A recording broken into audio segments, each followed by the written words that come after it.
and welcome to St. Matthew on the Plains Anglican Church. I'm Canon Susan Wilson, and I have the privilege of serving the good people of this congregation. I also have the privilege of knowing some really remarkable musicians. And every year we have a Lenten lunch hour recital series and an Advent luncheon recital series. And so we get to bring in all kinds of different musicians and enjoy some really remarkable music to feed our souls in these really interesting days. Today we have, I can't say my good friend, but at least a friend in Christopher Dawes. Did you know we've known each other for almost a quarter of a century? It's kind of scary.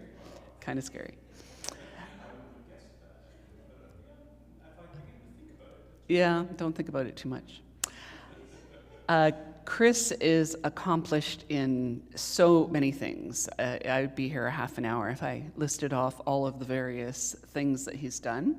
But I can share some of the personal things that I know he's involved with. Aside from leading church music in any denomination that you can think of in many cities in the area, Chris also leads the Summer Institute of Church Music, which is a week-long opportunity for musicians to gather and to tone up some of the things that they do and to learn from some really exceptional vocal teachers and chorister teachers. And so that's one of his joys. Chris also plays at every Law Society of Upper Canada call to the bar thing. So, he's there and there. And he had a Celtic band a few years ago, and that's when St. Matthew's got to know him. He came with his Celtic band. And this program is kind of an offshoot of the Celtic band. Do you play bagpipes? Okay, good. Yeah. I was going to say it's probably the only instrument he can't play. Christopher has a heart of gold, and he's got a mind and finger and feet to match. So I know that you will delight in this program, and it's just so good to have you here. All right, Christopher Dawes.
Well, thank you very much for joining us here at St. Matthew's. I'm delighted to be back here. Susan mentioned my Celtic band, and St. Matthew's was an early host of ours. It was actually one of our later performances, was just before COVID. Unfortunately, the band didn't continue past COVID. We lost a whole pile of performances that had been booked, which is what everyone did when COVID hit. And unfortunately, my band members moved to separate parts of the country. And so I've had a bit of a hole in my heart ever since because of the loss of that little outlet. However, this year, somehow a pile of invitations, including one from Erica, the director of music here at St. Matthew's, allowed me to sort of begin to look back at this little phase of my artistic life and maybe begin to put it back together. So anyway, so I'm grateful for this opportunity. This is the fifth performance of its kind in Southern Ontario, taking advantage of this wonderful wealth in Anglican churches mostly of Lenten recitals. So it is a great pleasure to be here back at St. Matthew's for this. The Celts are a stateless people. The modern concept of the nation state, of course, post-dates the Celts, who are an ancient and wonderful people. They emerged somewhere in Central Asia, spread all over Europe, not just to the British Isles, but also there are significant communities all over Europe that trace their lineage to the Celts. And in fact, a coastal region in France that is known as Brittany, it has a very thriving Celtic tradition, which is why here in Canada, in New France, we have the experience of Celtic music that's sort of emerged not from the British Isles, but from the continent. And so you can see the connections between Quebec folk music and, for example, Nova Scotia folk music. There are some similarities that you might be familiar with. So there's no authentic Celtic music. Most, like the piece we've just heard by Camille Saint-Saëns, based on Breton folk tunes, is conceived for the pipe organ. The pipe organ is not a Celtic instrument, neither is the piano, but these are the instruments that I play. And so as I've looked back into my own Celtic heritage, which I'm about 1/4 Irish, from a family called Fitzpatrick, I have essentially used these instruments in doing my explorations. So in a music shop in Dublin some years ago, I ran across this wonderful little set of traditional Irish airs arranged by a woman named Dorothy Park. You probably won't know most of these tunes. You may, I'm not sure, but they have an Irishness to them. You can probably, when you hear them, you'll say, oh yes, that does have a sort of a Celtic feel to it, or a Celtic flavor. So I hope you enjoy these pieces as much as I do. They're a very useful set. I'd never heard of them before, but just happened to pick them up on a trip, and I'm glad to share them with you now.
Healy Willan was a 20th century composer in Toronto.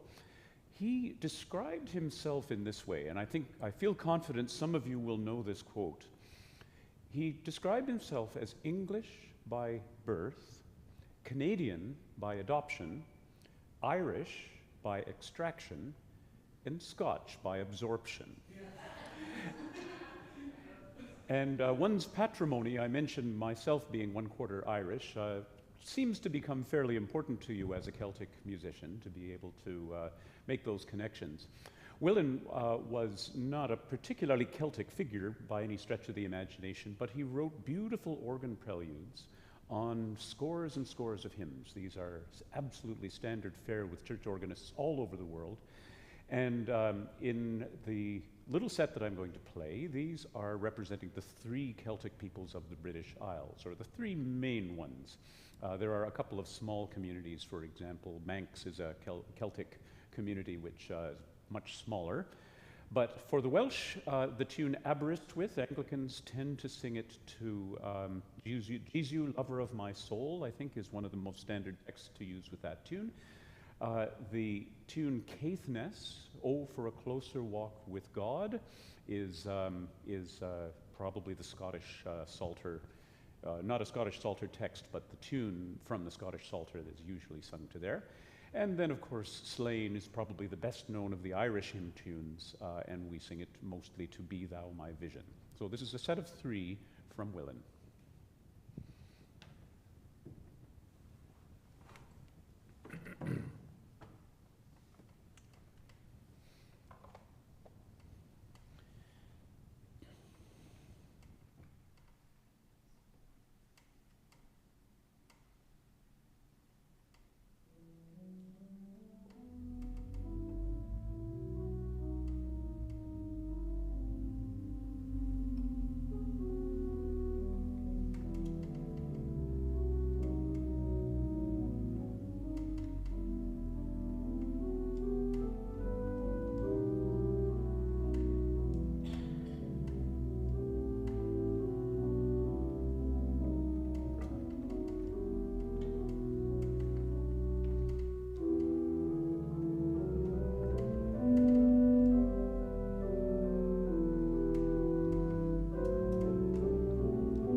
band, when it existed, had the name Chrí, Chroi, with an accent on the last I. It's the Irish Gaelic word for heart.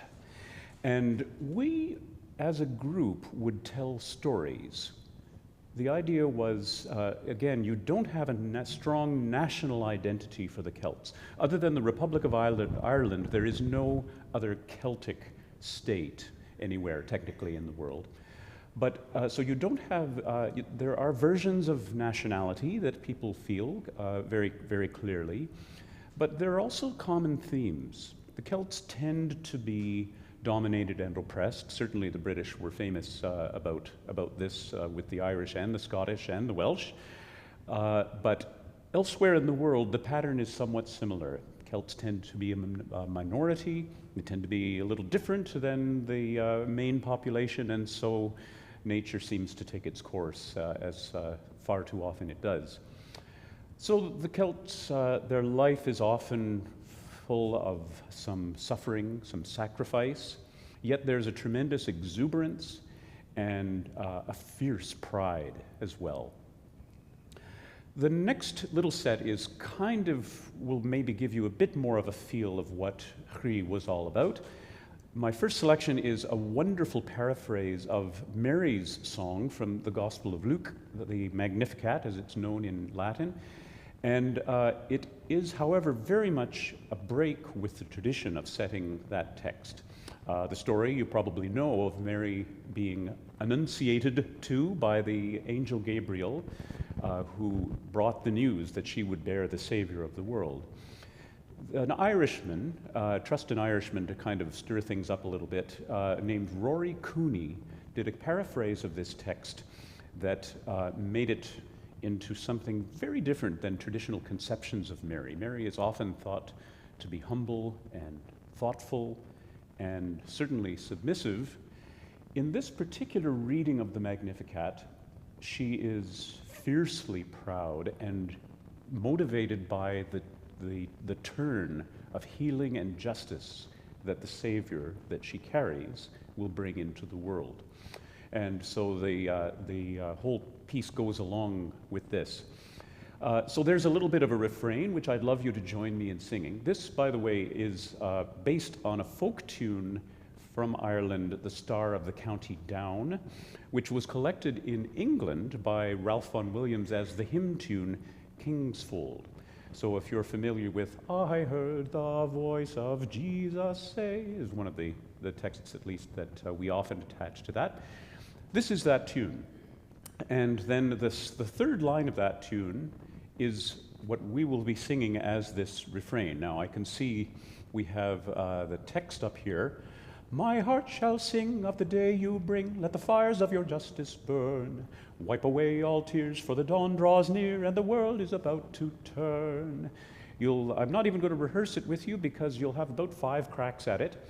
And the rest of the words go by very, very quickly. So I'll take care of those from the piano. And Michael, thankfully, is giving me a little amplification, so you'll maybe pick up a few more of them than you otherwise would. So this is the Canticle of the Turning.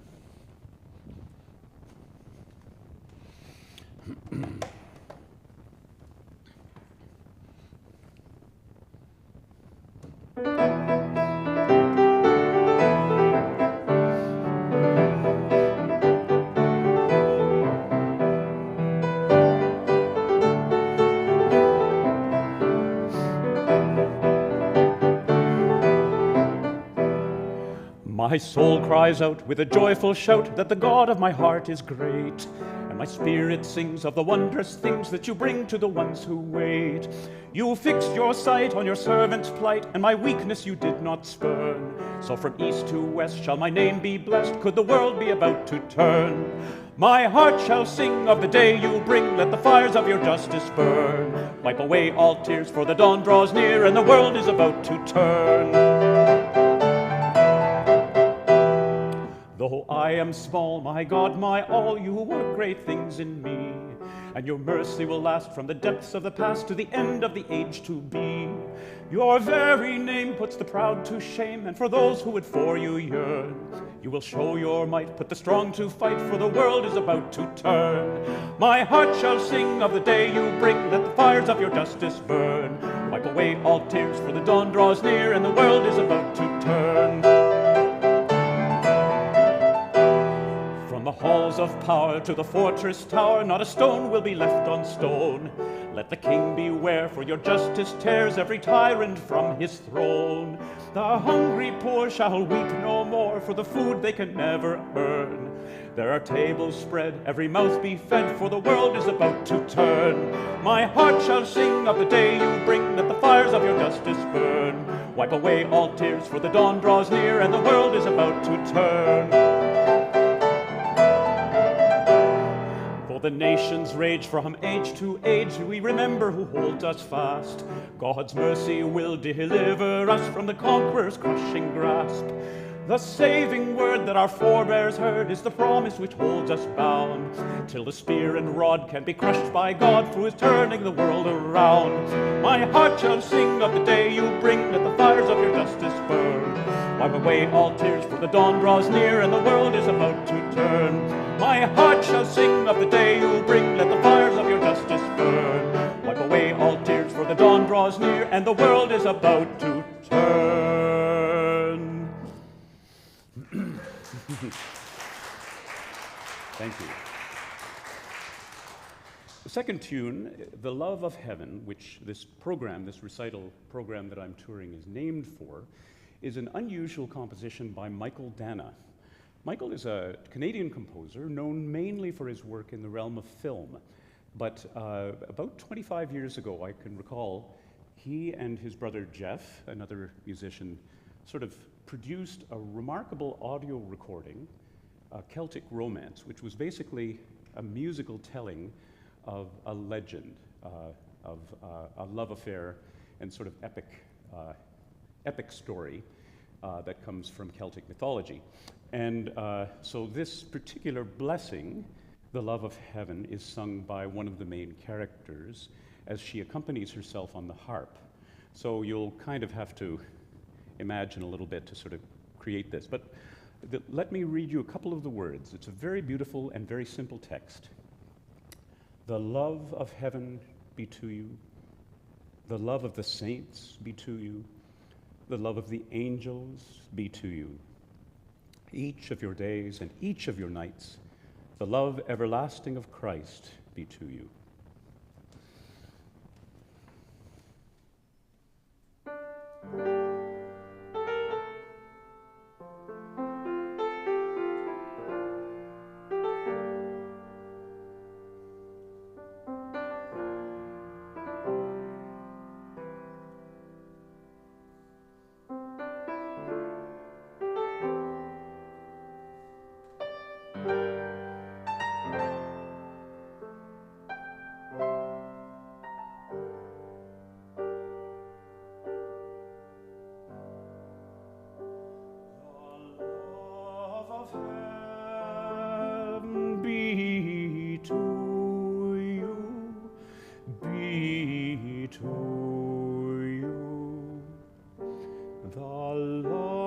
Of the saints be to you, be to you. The love of the angels be to you, be to you.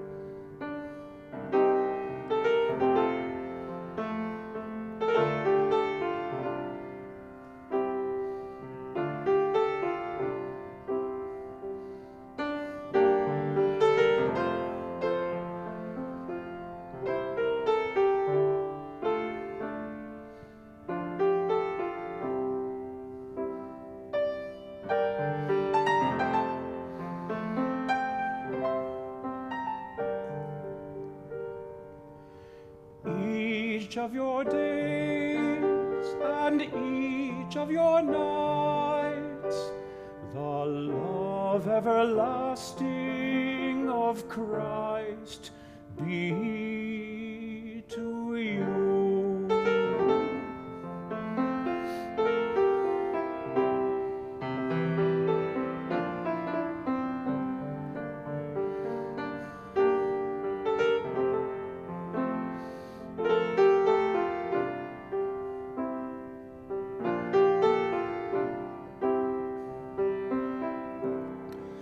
The love of the Son be to you, be to you.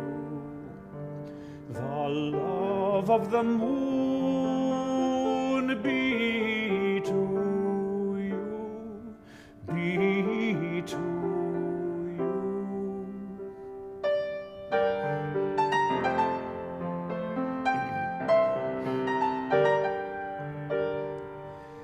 Each of your days and each of your nights, the love everlasting of Christ be to you. Depth of the sea and height of the stars, the love everlasting of Christ be to you.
Thank you.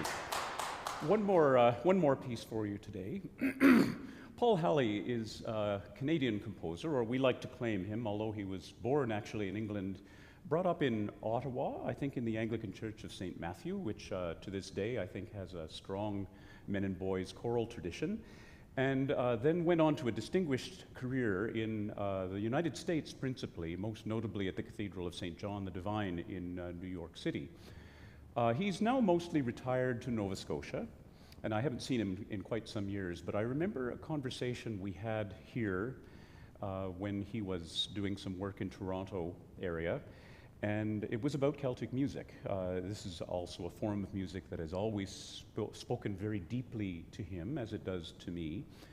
And he said at that time that he felt he'd always be searching for what it is about this music that is so compelling and so deeply impactful to many people. And this is really, it punches way above its weight on an international level.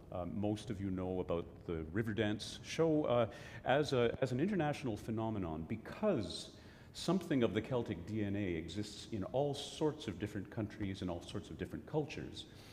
It has this sort of conduit to people. Despite the suffering and oppression that the Celts have traditionally experienced, when they dance with incredible joy. When they lament, it is heartbreakingly soulful. When they speak a blessing to you, it is deeply heartfelt that your life can be a better place. And so I suspect Paul is maybe still working, searching for whatever the musical component of that I'm sort of trying to articulate here. But I hope you've enjoyed today's program. This final composition of Paul's is called Outer Hebrides. It's named for a small, very remote little group of islands off the north, way north of Scotland. And it's based on 3 Celtic tunes, and it sort of brings together, I think, to an extent the way I like to, Paul's career as an organist and a lover of Celtic music. So, Outer Hebrides, Paul Halley.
You amaze me.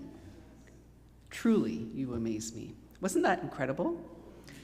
So many notes, so many keys, so many feet, voice. It was just incredible. Thank you, Chris, for blessing us with your musical talents. We really, really feel the blessing, especially with the Celtic love in the air.